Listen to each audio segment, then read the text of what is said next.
Helluva shot stopped gunman in Baton Rouge, officials say. Baton Rouge Police Chief Carl Dabadie Jr. said Monday that the attack that killed 3 law enforcement officers and wounded 3 others showed why militarized police tactics are needed. In the last 2 weeks, police have been ambushed by skilled gunmen in Dallas and Baton Rouge and have taken multiple casualties. On Sunday, the Baton Rouge SWAT team's training kicked in and the team performed flawlessly in responding to an ambush on officers, an emotional Dabadie said in the Louisiana City. East Baton Rouge Parish Sheriff Sid Gautreaux said he was convinced that if the SWAT team had not arrived when it did, the 2 wounded deputies would be dead and the gunman would have escaped to attack more officers. The SWAT team rifleman took out the gunman from more than 100 yards without a clear line of sight, Dabadie said. "Read more. That shot our SWAT team made was a Helluva shot," Dabadie said. "We've been questioned for the last 2 weeks about our militarized tactics and our militarized law enforcement. This is why. We are up against a force that is not playing by the rules. They didn't play by the rules in Dallas and they didn't play by the rules here. This guy was going to another location. He was not going to stop here," Dabadie told reporters. "He was going to take more lives." Cal. Michael D. Edmonson, superintendent of Louisiana State Police, said the gunman, Gavin Long, the former Marine from Kansas City, Missouri, was skilled in his handling of the assault rifle and moved skillfully to repeatedly ambush officers. Surveillance video captured the calculated attack and showed a scene that was chilling in the sheer brutality, Edmonson said. "There is no doubt whatsoever that these officers were targeted and assassinated," he said. Long appears to have been in Baton Rouge several days planning his attack, and investigators are now tracking his movements before the 8:40 a.m. Sunday ambush to determine with whom he had contact and who may have known about his plans, Edmonson said. "We want to know what brought him here, what kept him here and why he killed police," the superintendent said. The attack took place near a convenience store favored by officers because it was near police headquarters. Long used the IWI Tavor SAR 5.56 rifle with a strap on it to keep the rifle in place as he engaged the officers, helping him maintain accuracy. He also was armed with a 9mm pistol and a Stag Arms M4 variant 5.56 rifle. The rifle was staged inside his Chevrolet Malibu rental car so he could get to it during the shooting, Edmonson said. "He was extremely accurate," Edmonson said. Details of the ambush Edmonson and Gautreaux outlined Long's movements, step by step. He initially spotted the Baton Rouge patrol car at a B-Quik convenience store while scouting the area in the car he had rented in Missouri. Long parked behind the building next door. He stalked the officer with his rifle poised to shoot, only to find the empty squad car, Edmonson said. He then drove north on Airline Highway and saw another patrol officer vacuuming his car at a car wash next to the convenience store and parked behind a fitness center next door. By the time he had exited his car and neared the car wash, that officer also disappeared. Long made his way back behind the buildings to the area near the B-Quik, which was a favorite stop for patrol officers. About this time, Officers Matthew Gerald, 41, the military veteran with 3 tours in Iraq with a year on the force, and Montrell Jackson, 32, a 10-year veteran, were behind the building next to the B-Quik along with Sheriff's Deputy Brad Garafola, who apparently had responded to reports of a dude with a rifle going down Airline Highway, Edmonson said. Long used the front of the building for cover and then pivoted the corner, ready to fire.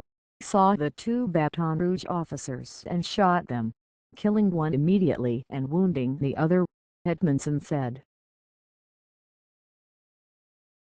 Gautreaux, who was farther behind the building, heard the shots and took cover behind a dumpster.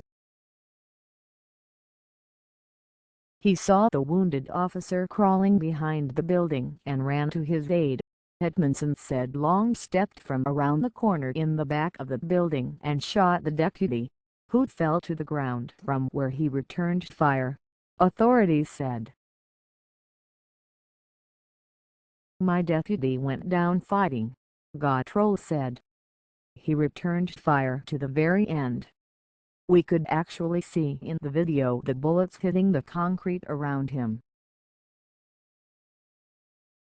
Once Long killed Garafola, he saw the wounded officer move and shot him twice, Gautreaux said.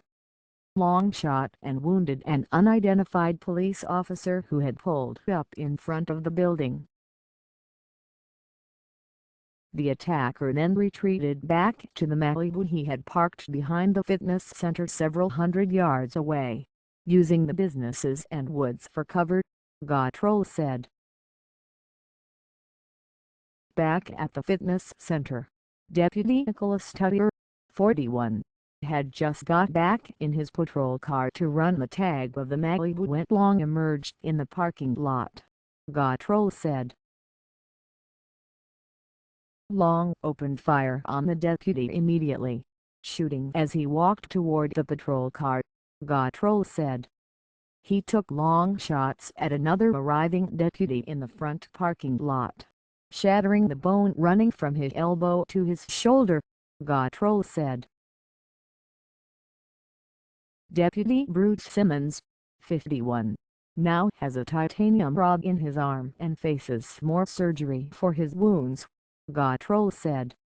It was then that Baton Rouge Police SWAT saved the day, he said. Pulling up in front of Benny's car wash, a rifleman saw the gunman and managed to kill him with a 100-yard-plus shot, despite buildings and other obstructions, Gautreaux said. I am convinced if Baton Rouge City SWAT would not have arrived at the scene we would have 2 more deceased deputies and this guy would have been in a position to get in his car and seek other targets, Gautreaux said. Louisiana plans extensive investigation. Edmonson said authorities are convinced that Long was the only shooter operating during the ambush, but they plan an extensive investigation to determine whether he had any help or was affiliated or encouraged by any group. This is a big puzzle, he said. 3 officers are dead and 1 is fighting for his life, and we owe it to them to do it right and get it right. We owe that to them. The deaths of Jackson, Gerald and Garafola, along with the 5 police officer deaths in Dallas, have kept the spotlight on a city of 230,000 people, where the July 5 shooting death of Alton Sterling at the hands of police began what has been 2 weeks of national turmoil. We as a nation have to be loud and clear that nothing justifies violence against law enforcement, President Barack Obama said. Attacks on police are an attack on all of us, and the rule of law that makes society possible. Since the shooting death of Sterling by Baton Rouge police, the department has worried about threats against officers. It has been an emotionally charged few days across the country because of protests stemming from Sterling's death and the shooting by police of the Lando Cat style in Minnesota, plus the ambush in Dallas. Quinette McMillan, mother of Sterling's son, Cameron, put out a statement Sunday through her attorneys condemning the attack. "We are disgusted by the despicable act of violence today that resulted in the shooting deaths of members of the Baton Rouge law enforcement," she said. "My hope is that one day soon we can come together and find solutions to the very important issues facing our nation, rather than continuing to hurt one another. Police across the country are taking precautions." The New York Police Department is doubling up all foot patrols and security posts, according to a memo obtained by CNN. Officers are also being instructed to take halt meals and personal breaks in pairs. The Pittsburgh Bureau of Police is closely monitoring all calls for service and making sure backup is available under all circumstances. In Cleveland, the police union asked Gov. John Kasich to restrict the state's open carry laws temporarily for the Republican National Convention in light of the events in Baton Rouge. For better protection, the Boston and Sacramento, California, police departments are requiring that 2 officers be in every patrol unit.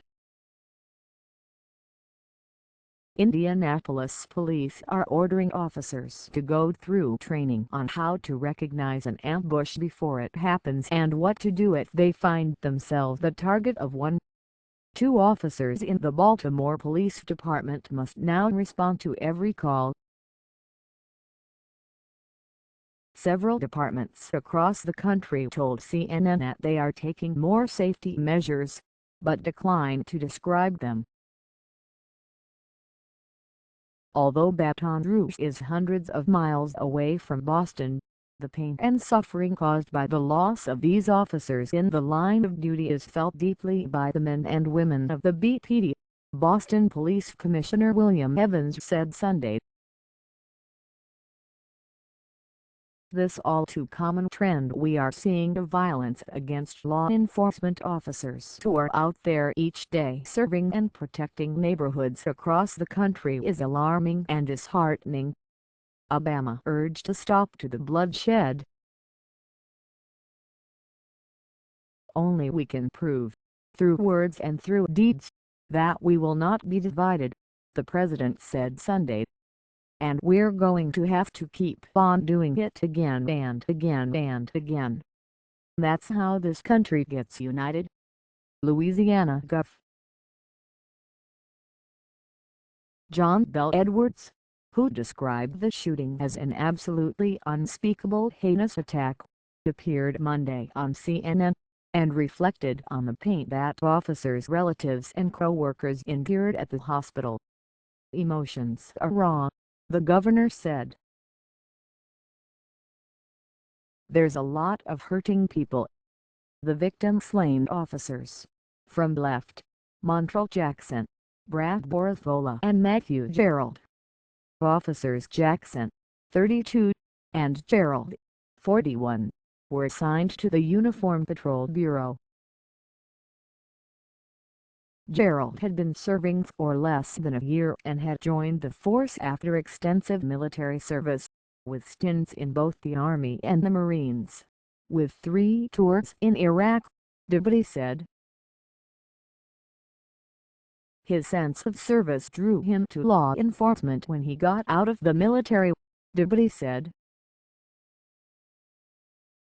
Dabadie said he had last spoken to Jackson, whose son turned 4 months old on Monday, a few days ago when he had gone to boost the morale of the badly demoralized department that has been heavily criticized after the Sterling killing instead. Jackson ended up giving him a pep talk. Dabadie said. Jackson had posted on Facebook on July 8 how physically and emotionally drained he had been since protests had erupted in Baton Rouge after the killing of Sterling by police. "I swear to God I love this city, but I wonder if this city loves me. In uniform I get nasty, hateful looks, and out of uniform some consider me a threat. These are trying times. Please don't let hate infect your heart." Garafola, 45, worked for the East Baton Rouge Sheriff's Office for 24 years, according to Casey Rayborn Hicks, a spokesman for the Sheriff's Office. He had 4 children, Gautreaux said.